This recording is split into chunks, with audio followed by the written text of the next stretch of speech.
پښتو خبرونو سره زم ګلاله السلام علیکم. راځي چې ور دنن خبرونه. د پاکستان وزیر اعظم ښاغلی عمران خان په هدایت او وینا باندې الیکشن سی اے د 2019 پالیسي تبدیل کولو فیصله وکړه. تفصیلات مطابق سیویل ایویشن اتھارټي د ښاغلی وزیر اعظم عمران خان په هدایت او وینا باندې هوابازي پالیسي اثر نو جایزه اغشتو لپاره ایویشن پالیسي 2019 تبدیل کولو فیصله وکړه. ترقیاتی فنڈز معاملہ جسٹس فائز اختلافی نوٹ مخامخ راغود. تفصیلات مطابق اراکین اسمبلی ترقیاتی فنڈز کیس کے سپریم کورٹ جسٹس قاضی فائز عیسیٰ اختلافی نوٹ مخامخ راغو. اختلافی نوٹ کے درج ہوتے چیف جسٹس ٹھوس وجوہات نہ بغیر جج باندھے جانبداری الزام لگاؤ. وزیر اعظم بیان آئین خلاف مقدمے ختمولو حیران کن او د جج دستخط نہ بغیر دی په وجه مقدمه ختمه نشوه خو زیر التوا شوه. حلیمه سلطان د پېښور زلمی فیملی حصہ جوړه شوه. تفصیلات مطابق د ارطغرل غازی حلیمه سلطان ترکش سپر سٹار اسری بلجک پېښور زلمی فیملی حصہ جوړه شوه. چیئرمین پېښور زلمی جاوید افریدي وویل چې اسری بلجک ته زلمی فیملی ته هرکلی وایو. پی ایس ایل شپږم کې اسری بلجک پېښور زلمی با سپورٹ کوي.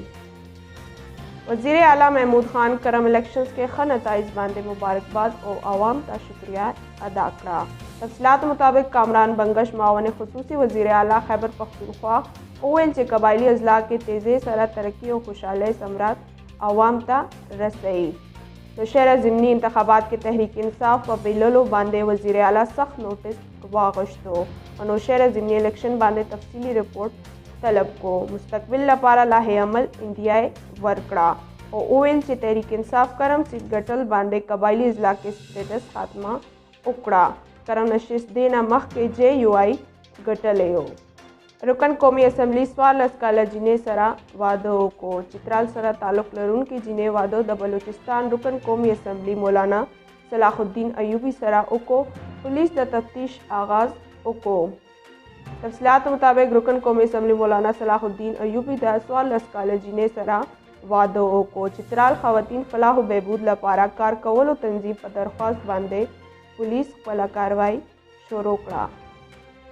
همدې سره د پښتو خبرونه سر ته ورسېدل. نور خبرونو لپاره ګورئ سی آی ډي نیوز نیټورک اسلام آباد.